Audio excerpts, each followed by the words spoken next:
My name's Alan Pollock. I'm a playwright and I've also produced this show.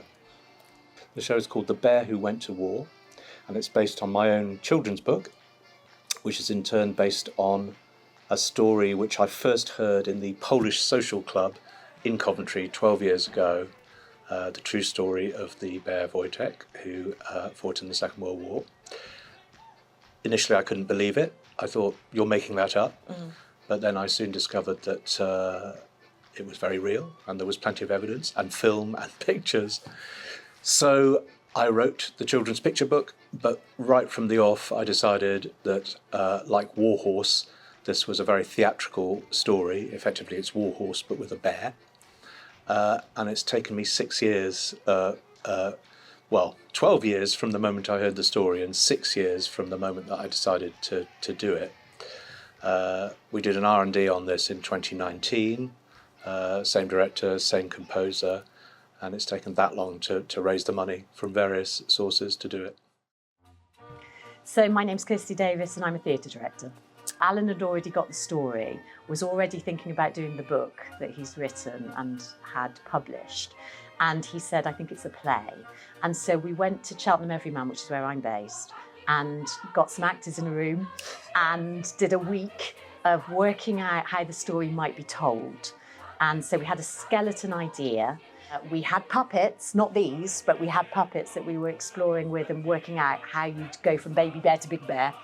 I tell you, the one thing we did find in the R&D, which is still to this day, is the moment of the bear fight. I just happened to have some chains in the theatre room and they started banging them and I went, oh my God, that's the big bear, that's what you need. And I find that fascinating that was 2017 and now we're doing absolutely that in the actual show. So it's research and development on a new piece of writing, to just have that space to explore is so vital, and I think theatres really underestimate it. And so then the reason it's happened now is because you have to apply for funding, you have to get the partners in place, and obviously Alan is here and the Albany went, yes, we'll have a go. And so it's just that moment of serendipity, isn't it, where all the partners come into place, the funding gets placed and you go, here we go then. But that's how long sometimes theatre pieces can take to actually go into rehearsal. As a writer, you're always looking for obviously some of the stories that you tell are very personal, but sometimes you just come across a true story which speaks to you very strongly. So that's happened to me several times. And when I first heard this story from a 90-year-old survivor of the prison camps in 2012, this is how I came across the story. I just thought, I have to tell this story. But in a sense, you're asking kind of why here and why now? And the thing about Coventry is that it's a city where everybody is from somewhere else. You know, my mum from Ireland, my dad from Scotland, your colleague here was saying Pakistan. Nobody here really has got grandparents who were born in the city. So this is a migrant story and this is a migrant city and we're all from somewhere else. So this felt like a really good place to tell this story. I mean, it's absolutely Alan's idea. It's absolutely Alan's script. I've always, as the development of the script has happened, I've had my input just in terms of going, I don't think that makes sense, or what does that mean? I'm quite good at asking questions, going, you need to clarify that for me, Alan, because I don't understand it. It's very episodic as a script, so it's quite complicated to read. There's scenes that are multiple, so the wrestling scene is incredibly complicated on the script. You know, you go, how many scenes are on top of each other in that moment? And so he writes very filmically, and he always has done. So you go, all right, so I need to find a through line that makes sense for me telling this story theatrically. I mean, I love stories that are immediately theatrical anyway. I think it just is, because puppets and live music, it's theatrical, you know.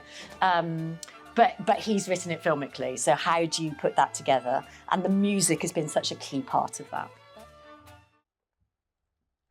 Well, years ago I used to write naturalistic plays, but from about 10 years ago I started writing, we call this ensemble theatre, where you're using all the elements of stage language, as you say, song, design, acting, singing, to tell stories in a different way, because especially since the pandemic, everybody's satiated with screen naturalism.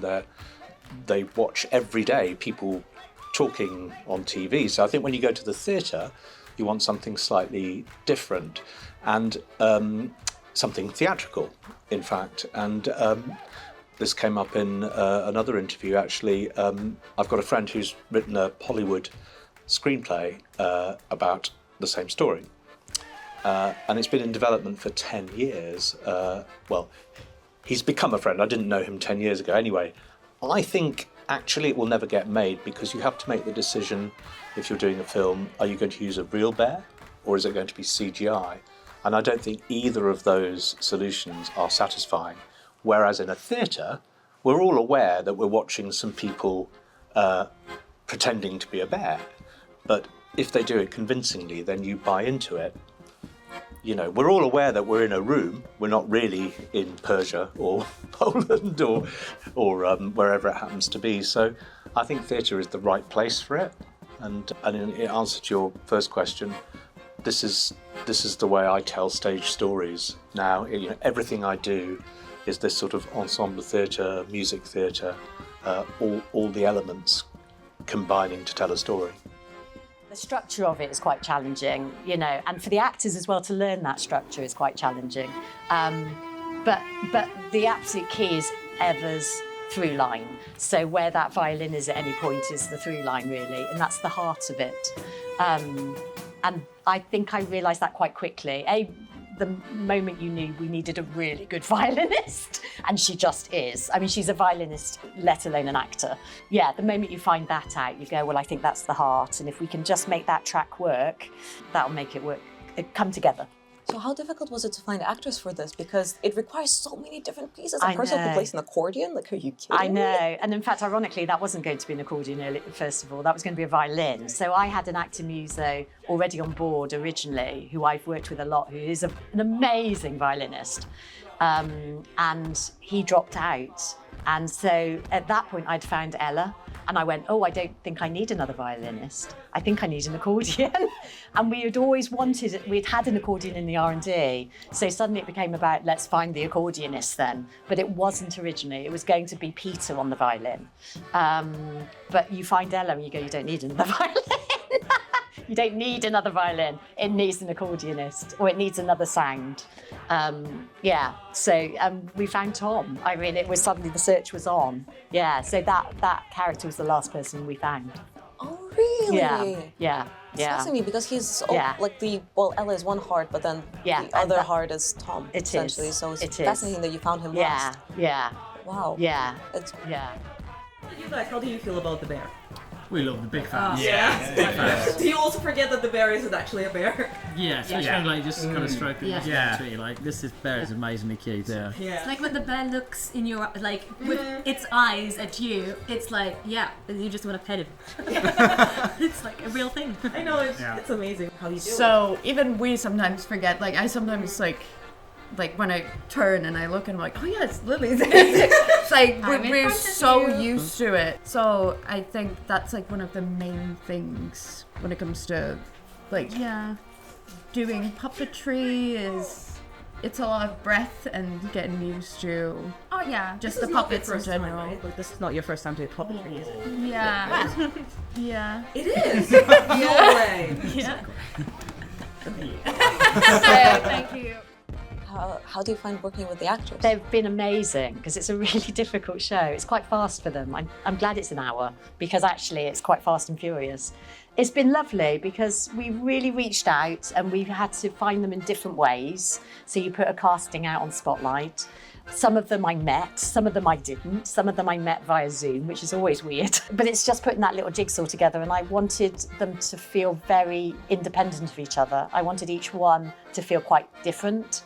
And I wanted to find the family. So I want the three boys feel like, young, middle and older. And it was finding the family, yeah. So, question for everybody. Besides your own, who's your favorite character? It's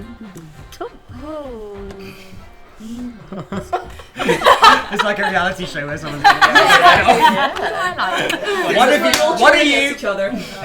You start, Dom, you start. Oh, great, cheers for that. I want to say there are so much in this. It was apart from your own. Yeah.